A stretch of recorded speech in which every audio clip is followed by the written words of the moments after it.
This week on Myth, it's off to the Czech Republic for a twist on a classic tale. You'll see that you should be nice to all your kids, that you should always let a stranger take you to a cave, and that you can be too good at questing. Then, in Gods and Monsters, a fox befriends a senior kitty.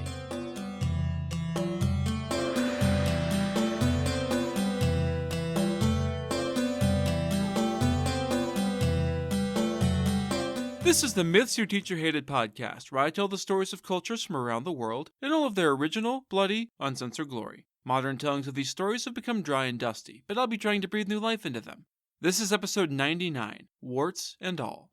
As always, this episode is not safe for work. Before we get started, I just want to mention that one of my favorite times of the year is here. No, not Halloween, although that's a favorite. DragonCon. I'll be back again this weekend with my mythology and popular culture panel to discuss the 30th anniversary of Beauty and the Beast, the French tale from episodes 39A through I that started it all, and some of the more interesting adaptations. I'll also be on plenty of other panels of pop culture goodness to nerd out with all of you. Specifics are posted on Facebook and the website, or you can find all the panels on the free DragonCon app. Hope to see you there. This week's story comes to us from the traditional folklore of the Slavic peoples and, more specifically, from what is now the Czech Republic. We'll be using Parker Fillmore's collection of Czechoslovak fairy tales from 1919. Once upon a time, there lived a farmer with 3 sons. As so often happened, the farmer was troubled about how to divide up his property between his sons after he died. He was not a terribly wealthy man, and so his property wasn't really big enough to split 3 ways without fucking over all 3 of his sons in the process, leaving them all struggling to eke out a living from too little land. On the other hand, how could he choose just one of his beloved children to gift with an inheritance and leave the others to twist in the wind? It was an impossible choice, and, after much deliberation, he opted to just not choose. He called together all 3 sons to discuss the situation with them. My sons, when I was a boy, my grandfather taught me that it was a father's duty to treat all of his children fairly, and I have striven to live by those words. Now that you are all growing up, I want to be fair to you all, so I have decided to leave your inheritance up to fate and your own cleverness. The 3 of you must go out into the wide world and find yourself a bride. The one who manages to bring back the biggest, most beautiful ring as a betrothal gift will become my heir and inherit my farm. Good luck, my sons. On the one hand, all 3 sons are on pretty equal footing. They are all setting out with nothing but their own wits and plucky attitude, so this is at least a fair competition. On the other hand, it makes marriage a game with the bride a somewhat interchangeable pawn, which is both gross and a bad foundation for a happy marriage. Of course, given the time when this story takes place, many marriages were about finance more than romance, so maybe it's just par for the course. Anywho, the sons all agreed to the plan, not that challenging it would have done much to change their father's mind, and set out the next morning. The youngest son was named Kubik, and the family considered him to be not the sharpest crayon in the box. See, he did such laughable things like, checks notes, be nice to beggars and drive a fair bargain rather than a hard one. His brothers laughed at him and his father pitied him for being too kind and gentle, figuring that nice guys finish last. I like this youngest son already. Here's to hoping this is a clever son outwits his crueler brother's story, and not a nice guy gets taken advantage of story. The 3 sons picked different directions so as not to be in direct competition with each other, like any more than they already were by the nature of the competition, I mean. After a few hours, Kubik's path led him into a deep forest, far deeper and more mysterious than any he had ever seen before. The only way seemed to be through, so he headed in. As he walked along his way, a little frog jumped out of the undergrowth and into the path ahead of Kubik. Hey there, Kubik. Where are you headed? This caught the young man completely by surprise. He'd never heard of a frog that could talk before, nor did it make much sense that she knew his name, and suddenly being confronted with the impossible unnerved him, which is completely understandable. Even so, his father had raised him too well not to answer such a polite question. Even as his brain was making that fork in a garbage disposal sound, his mouth was answering just as politely. He greeted the frog in turn and told her all about his father's farm and the competition with his brothers for the best engagement ring. The frog, who I'm imagining like a tiny Kermit the Frog, listened attentively. Is that so? Well then you're in luck, Kubik. Come with me and meet my daughter Kaczynka, who I promise you can give you a ring more beautiful than anything your brothers will ever find. Kubik hesitated. He wanted to win this thing, sure, but he hadn't ever planned on marrying a frog because who would? Still, this frog was being all kinds of nice, and it just wasn't in Kubik's gentle soul to hurt her feelings by rejecting her offer out of hand. Sighing internally but smiling politely, Cubic agreed to go and meet this frog lady while hoping desperately that she didn't look anything like her mom. He said nothing though, but followed quietly after his froggy host. They made their way into a deep valley and across to a high, rocky cliff on the other side. The stone was honeycombed with countless caverns and caves and was home to many wild creatures, including the frog and her daughter. The frog hopped up to a cave that looked like any other. "Kachinka, my beloved child, come out and meet Cubic. He's here to woo you and perhaps to be your husband. Yay! Bring out your little box of rings to offer him a betrothal gift if this meeting goes well, which I think it will." In response, croaking and dragging could be heard from inside, and a second frog soon appeared dragging a heavy jewel casket that was almost too big for her to move. Cubic's breath caught in his throat, and he fought to keep a polite smile plastered on his face. Kachinka was somehow 100 times more hideous than her mother. Her legs were crooked, her skin was slimy and covered in warts, and her color was a delightful mix of vomit green, moldy brown, and piss yellow. She was utterly repulsive, even by frog standards, and when she spoke, her voice was ugly and hoarse and croaking. Poor polite Cubic shuddered and seriously considered bailing on this whole thing. He hadn't promised to do anything but meet this frog chick, so he could just leave and no one would ever blame him for it. Almost immediately, he felt guilty for his thoughts. After all, it wasn't Kachinka's fault she had been born a particularly ugly frog, and he shouldn't hold it against her. Steeling his spine and summoning all the good vibes he could, Cubic walked over to meet the frog lady he was about to get engaged to because he was too nice to say no to her mother's assumptive offer. He sat down to meet Kachinka, and the two frogs opened the jewel casket for him to peruse. The box was completely full of the most beautiful and impressive rings Cubic had ever seen, had ever even heard of. In his wildest dreams, he never would have imagined that any one creature could have such a collection of riches, and certainly not a random frog met by pure chance. The mother frog smiled up at her soon-to-be son-in-law. "You've been completely upfront with me, and I appreciate your honesty, so how about you pick your own ring out of the box?" Cubic picked through the rings, and each was more incredible than the last. After some time, he finally picked the smallest, plainest one he could find. He felt guilty about taking anything nicer, especially after the mean way he judged his future frog bride in his mind. The frog matron laughed. "Not that one, Cubic, unless you want your brothers to laugh at you. You don't have to be so modest. Here, take this one instead." Rooting through the rings, she picked out the ring with the biggest diamond of all, easily worth a king's ransom. Awkwardly, Cubic took it, deciding that it would be impolite to refuse such an extravagant gift. She wrapped the ring carefully in paper and handed it to her daughter's fiancé. "Very nice. You should head home, dear. Your brothers have already returned, and your father is waiting for you." Cubic didn't waste time wondering how in the hell a frog could possibly know such a thing. If she could talk, who knew what other powers she had? The young man hurried back the way he had come. Sure enough, he arrived home to find his brothers already there with his father. Once they were all assembled, the farmer called all three together to compare the results of their quest. The eldest son pulled out a simple brass ring, very plain and very inexpensive. The farmer shook his head, unimpressed. "It's not much, but at least it has sentimental value. Put it away and hold on to it as a keepsake, yeah?"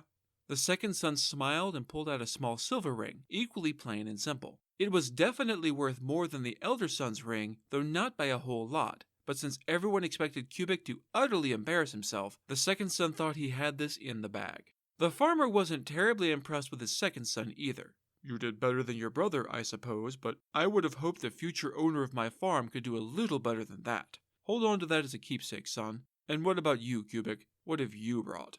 Blushing in embarrassment, Cubic pulled the little paper package out of his pocket. Both of his brothers began laughing at the sight.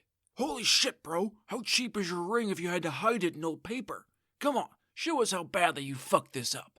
Cubic unwrapped the package to reveal the ornately carved ring with its massive stone. The diamond caught the sun and sparkled with a dazzling array of colors that seemed to almost blaze with an inner fire.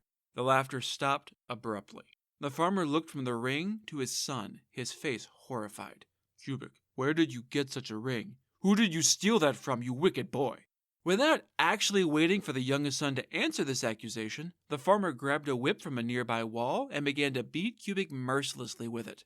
Once the young man was beaten bloody for his supposed misdeed, his father hid the ring carefully. He wasn't about to get his ass arrested for his son's bad idea. "Okay, that didn't work out the way I hoped, so we're going to have to try again. All of you go back to your brides and ask them to gift you with an embroidered handkerchief."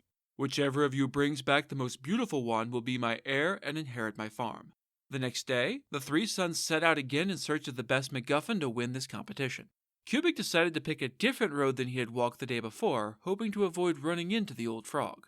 He was worried that talking to her again would end up with the farmer whipping Cubic's ass bloody again, which he understandably wanted to avoid. He followed this new path for some time until, against all reason, that old frog matron once more leapt in front of him. She smiled up at him until she noticed his expression. "What's wrong, Cubic?" The young man hadn't planned on telling her the story, but she was gently insistent with her questioning, and at last he relented. It would have been rude to continue to refuse her after she had been so kind to him before, right? The whole tale spilled out. His brother's small rings, the accusations, the beating, and the new quest for an embroidered handkerchief. The old frog patted his leg reassuringly. "That is just awful. Don't you worry your pretty little head any more about that whipping. And as for an embroidered handkerchief, why, Kachinka is just the girl for the job. She can give you one that will make your brother's eyes pop out of their heads in amazement. How lucky is that?" Cubic didn't really want to accept another gift from Kachinka. He was already in way too deep with the ring and didn't want to make things worse, but the old frog was insistent. At last, he agreed to follow her to the cliff to talk to Kachinka again, mostly because he couldn't figure out a polite way to refuse. She called out to her daughter as before, and again, ugly, crooked Kachinka crawled out, this time dragging a huge, ornate chest. Already knowing what he would find, Cubic opened the lid to reveal a collection of the finest, most wonderful silk handkerchiefs he'd ever seen, each one richly embroidered with expensive thread. Some of them were so large and finely worked that they seemed more like shawls than handkerchiefs. The old frog again urged him to choose his own, and Cubic humbly pulled out the smallest, plainest one he could find. The frog sighed in bemused exasperation and cajoled him into taking the largest, most expensive one in the box, much to his embarrassment. The new gift was wrapped in paper like before, and Cubic was sent home with an admonishment that his brothers were already there ahead of him. He hurried home to find that, sure enough, his family had gathered to see the results of the contest. The eldest son went first, pulling out a plain, simple linen thing that was basically a rag. The father sighed in disappointment at this worthless thing, told his eldest to keep it as a memento, and turned to the middle son. He pulled out a larger, nicer handkerchief, though it was still a fairly plain, inexpensive thing. The farmer considered this carefully. "Better, I suppose. It might be good enough for a farmer, if you squint. Put it away now for a keepsake. And what about you, Cubic?" Blushing furiously with embarrassment, Cubic reached into his shirt and pulled out the wrapped-up gift. Having learned absolutely nothing from the day before, the two elder brothers laughed loudly at the sight. "Holy shit, bro! How cheap is your handkerchief if you have to hide it in old paper? Come on, show us how badly you fucked this up." Already worried about how today was going to end, Cubic unwrapped his prize. Again, their laughter cut off in an instant as the magnificent work inside was revealed. Cubic had brought home a piece of fine silk large enough to have functioned as an ornate rug for a large room, and so richly worked in embroidery that any princess in the world would have been proud to wear it. Cubic's family stared at this expensive, kingly gift in shock, and again, the farmer was certain that his good-for-nothing youngest son clearly must have stolen it. Exactly as Cubic had feared, his father again seized the whip and proceeded to beat the ever-loving shit out of him for his supposed crime. Cubic was straight up not having a good time, yo. Once the farmer was done beating his youngest son to within an inch of his life, he took the expensive silk handkerchief and hid it away with the ring. That done, he gathered his sons for a third time. It's a fairy tale, so the rule of threes is in full effect here.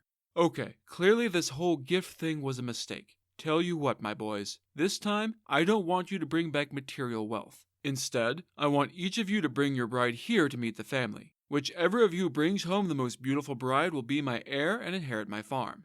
The next morning, the three sons again set out in 3 different directions. Cubic was officially over this shit. I really need to pick my path carefully today. No offense to her, but I really don't want to meet Kachinka again. Twice now, I've brought home the best betrothal gift, and twice I've been beaten for it. What would they do to me if I brought home a fucking frog as my bride? They'd really laugh it up if I did that, and then probably beat me for good measure. Thus, Cubic took a third path through the woods, trying his very best to not go at all towards the place where he had met the old frog the previous 2 days. What do you think happened next? You guessed it, the old frog somehow managed to hop out onto the path ahead of Cubic. Courtesy be damned, Cubic wasn't doing this. Before the frog could speak and trap him in a loop of politeness, he turned and ran the fuck away as fast as he possibly could. Having much longer legs, he quickly outran the frog. He ran and ran and ran, feeling guilty about his choice the whole way. Suddenly, a huge snake rose up in the road before him. Swaying hypnotically, it rose up until it stood as tall as he did, daring him to come closer. Cubic didn't know if this particular serpent was venomous or not, but with fangs as long as his arm, it probably wouldn't matter. Any bite would likely be fatal. Slowly, and without breaking eye contact, Cubic backed away. Well, fuck. Cubic realized that the woods were telling him in no uncertain terms that he was being rude. Reluctantly, he turned back and headed to meet the old frog. I guess I'm marrying a frog, damn it. The snake was apparently in on the whole thing. Once Cubic made it clear he was resigned to his fate, it offered to show him the way to the cliff where the two frogs were waiting for him. The old frog thanked the snake for its help and greeted Cubic warmly. She didn't blame Cubic for getting cold feet. For his part, Cubic was exhausted and depressed. He was not at all stoked about joining his life to a frog, but he had made a commitment and he intended to keep it. The young man sat down to rest and fell into a little depression nap. At least he could escape the last few terrible days in his dreams. 2 beatings in 2 days, coupled with his failed escape attempt, finally caught up to him and he slept clean through the rest of the day and the night. He woke the next morning refreshed and more than a bit disoriented. He had fallen asleep next to a cave, but he woke up in a huge feather bed. It was softer than anything he'd ever felt and whiter than fresh fallen snow. Looking around, he saw that he was in a palatial room that was decorated lavishly enough for any king. An exquisite silken shirt lay spread out on a chair beside the bed with a silver basin of clear water just beyond. Cubic rose to wash his face, prompting a burst of activity. Attendants rushed in carrying clothes woven from cloth of gold. Not just golden in color, but made from actual gold. He tried to protest, but they ignored him and proceeded to comb his hair and dress him in the fine suit. It would have been rude to fight them off, so he suffered through their ministrations in silence. When they were finally finished, Cubic barely recognized himself. He looked like a young prince.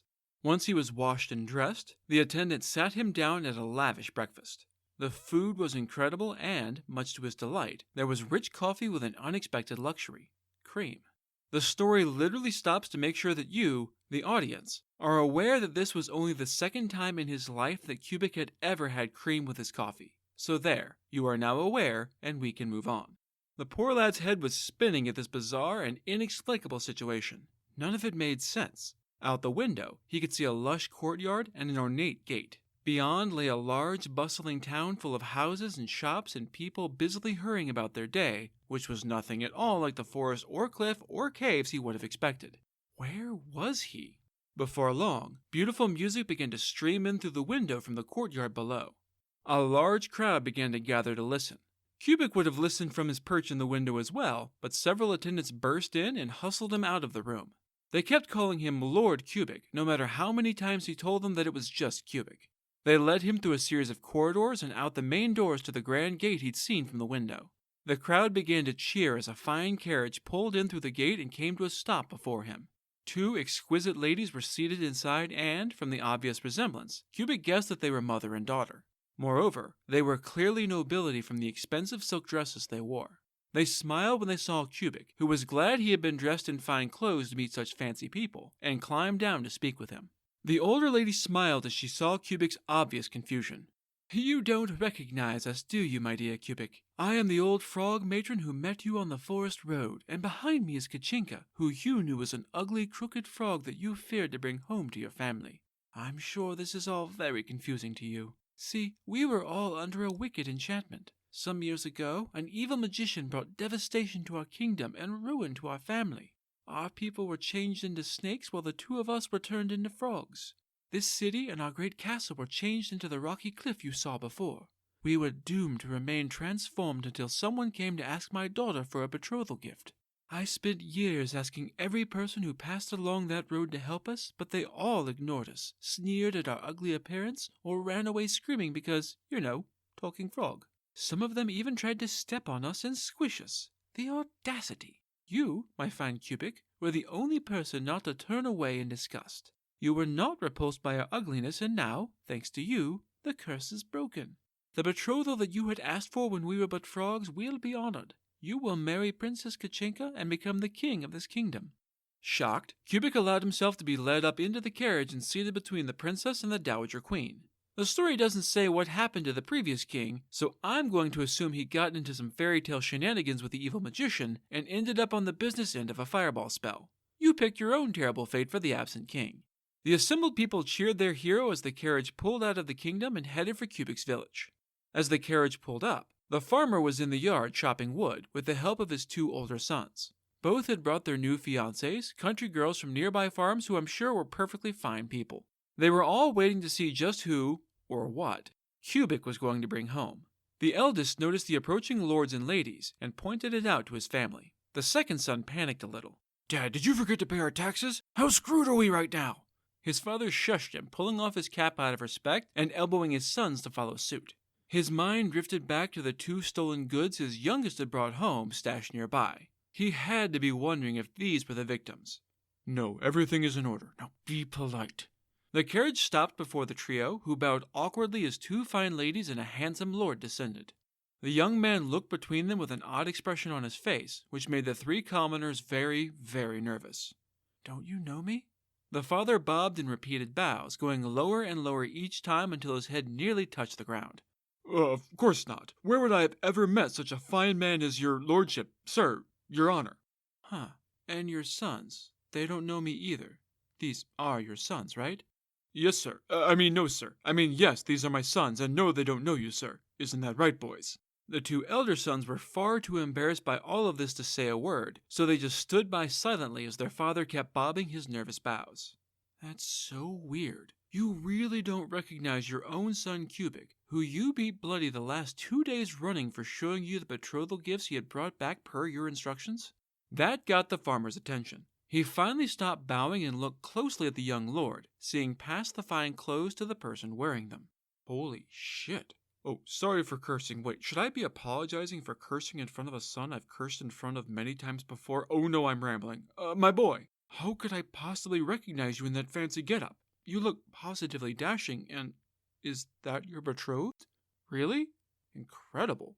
You obviously won the contest. The farm is yours, Kubik. The Dowager Queen rolled her eyes. Your son Kubik has no need of this farm, and for that matter, neither do you or your other 2 sons. Kubik is marrying my daughter, the princess, and will be crowned king of our kingdom. You 3 are welcome to come and live with us in peace and comfort. The farmer thought this sounded just dandy, especially since he could just as easily have been punished for beating his son to a pulp for a lie that hadn't actually been a lie. He hugged his son, his soon-to-be daughter-in-law, and his son's royal mother-in-law. On Kubik's suggestion, the farm was given to the poorest man in the village, and everyone went to live in the kingdom. They lived a long and happy life. The farmer was very pleased at how it had all turned out, especially since it all started with his decision to try and be fair to his 3 sons and not split the farm. The poor man who was given the farm also lived a much happier life, and never tired of telling this story of how good King Kubik came to the throne, where he ruled as a wise and generous man. And, for once, they all lived happily ever after. This is a fairly unique take on a pretty common fairy tale trope. The good-hearted commoner who manages to become royalty through a series of magical coincidences is pretty standard fare. Puss in Boots in episode 29 is a well-known example of this, but I like that our friend Kubik stumbles his way to the throne mostly through social anxiety and a fear of being rude.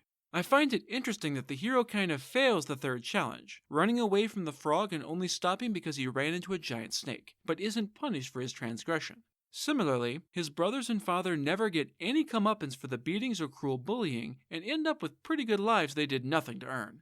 Maybe I've just gotten used to the grimdark universe of the aptly named Brothers Grimm, but Kubik has gotten his just desserts, which means it's time for Gods and Monsters. This is a segment where I get into a little more detail about the personalities and history of one of the gods or monsters from this week's pantheon that was not discussed in the main story. This week's furry friends are the cat and the fox. Not to be confused with Disney's tear-jerking classic The Fox and the Hound, this is a Ukrainian tale from the Cossack Fairy and Folktales collection by Robert Nisbet Bain from 1894. Once upon a time, in a certain forest that was almost certainly not a magically transformed kingdom, there lived a fox. Also in these woods, not far from the fox's den, there lived a man with his cat. The kitty cat, whose name was the fantastic Mr. Shaggy Matthews, was getting on in years. He had been a champion mouse hunter in his younger days, but time had not been kind, and now he was slow and half-blind. The cat's owner was a jackass, and decided that, despite the years of service and companionship Mr. Shaggy Matthews had given him, he didn't want to care for a senior cat. He had just enough of a soul to not just bash his cat's head in, so instead, he took it out into the forest and left it there to die. Asshole. The fox, who being a wild creature had no name, sauntered out to greet her fellow hunter. "Why, as I live and breathe, if it ain't Mr. Shaggy Matthews! How do you do this fine day? What brings you out to my neck of the woods?" Mr. Shaggy Matthews sighed. "Today doesn't feel very fine to me, Sister Fox. My human loved me when I was a frisky kitten, quick and nimble with sharp teeth the better to catch mice with. Now that I am old and find it difficult to chase mice any longer, he has abandoned me here to die a miserable, lonely death."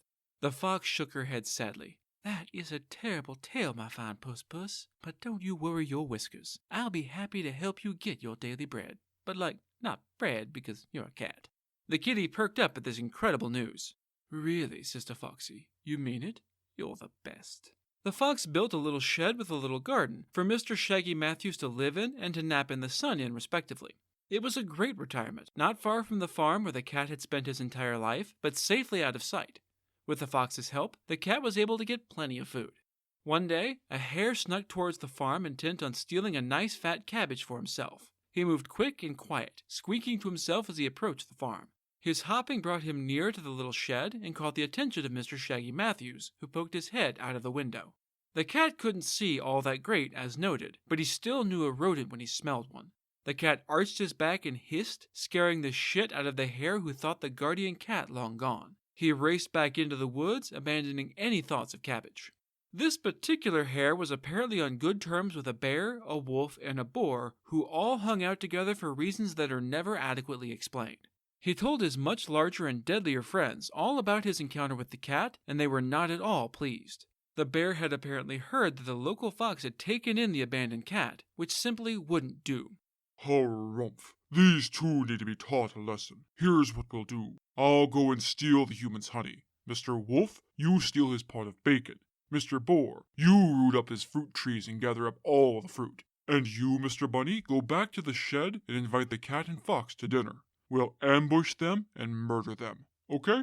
Everyone agreed with this disproportionate violence, for reasons that are again not adequately explained, and set out on their tasks. The hare hurried back to where the cat and the fox lived, and stopped beneath the window. Both animals stuck their heads out as the hare looked up at them. "We, the animals of the forest, hereby invite your ladyship Foxy Woxy along with her companion Mr. Shaggy Matthews to dinner in the woods." He then raced back to his co-conspirators and told them what he had said. The bear shook his head ponderously. "You should have told them to bring their spoons." The hare smacked himself in the head for forgetting such an obvious thing. I mean, I have no idea why anyone expects a cat and a fox to have or need spoons, but apparently they did. The hare raced back to convey this additional bit of instructions to the cat and the fox. With all of this hubbub, you would expect the spoons to be somehow integral to the story, but nope, they are never mentioned again. I have no idea why the story makes such a big deal about it. That evening, the fox and the cat headed out to the banquet. As they approached, Mr. Shaggy Matthews smelled the delicious aroma of bacon and meowed loud and long in anticipation. Apparently, it sounded like "meow, meow," which is roughly Ukrainian for "too little." The bear, who was hiding with his fellow assassins behind a stand of beech trees, couldn't believe his ursine ears. "Seriously? The four of us have been gathering all the food we could find, more than enough to make a celebration feast for all of us once our victims are dead, and this pig-faced little cat says it's not enough? He must be some kind of awful monster to be so very hungry." Defying all logic, many hundreds of pounds of powerful animal death became terrified of this cat because he was hungry enough not to be satisfied with a feast. If you've ever spent any time around cats at all, you know that many of them will cry because they can see the bottom of a mostly full food dish. While annoying, that's not exactly bone-chilling stuff. This bear apparently had one hell of an imagination and managed to convince himself and the others to run away from a fake monster. The bear scurried up a tree, which makes sense, leaving the others to hide as best they could in some bushes. Mr. Shaggy Matthews heard the commotion and came to investigate. He saw the boar's bristles poking out of the bushes and, to his bad eyesight, it looked like a little mouse. He put up his back and hissed at the mouse, trying to scare it away from the feast laid out for him and his foxy friend. This show of apparent bravado with an old house cat staring down a wild-ass boar convinced the assembled would-be animal assassins that this was one seriously mean pussycat. The boar fled into some much thicker bushes farther away. The bear scrambled down from the first tree and clambered up into a much higher tree. The wolf cowered behind a bunch of oak trees, and the hare fucked right off as fast as he could. The cat didn't fully understand what had happened, but he did know that the feast was still there. Even though their hosts were nowhere to be seen, the cat and the fox sat down at the table and ate themselves silly. They gobbled down the bacon and the honey and headed back to their little home licking their paws. And, unlike the fox and the hound, Foxy Woxy and Mr. Shaggy Matthews lived happily ever after. What do you know? 2 happy endings in 1 episode. Just this once, everyone lives. That's it for this episode of Myths Your Teacher Hated. Keep up with new episodes on our Facebook page, on iTunes, on Stitcher, on TuneIn, on Verbal, and on Spotify, where you can follow us on Twitter as @HardcoreMyth and on Instagram as Myths Your Teacher Hated Pod. You can also find news and episodes on our website at mythsyourteacherhated.com. If you have any questions, any gods or monsters you'd want to learn about, or any ideas for future stories that you'd like to hear, feel free to drop me a line. I'm trying to pull as much material from as many different cultures as possible, but there are all sorts of stories I've never heard, so suggestions are appreciated. The theme music is by Tiny Cheese Puff. Next time, we're going to follow another plucky commoner on his quest to demand answers from the gods themselves. But, politely. You'll see where magic anime artifacts come from, where dragons come from, and where rainbows lead. Then, in Gods and Monsters, it's my new favorite monster, a heavenly dragon that eats the rich for being assholes. That's all for now. Thanks for listening.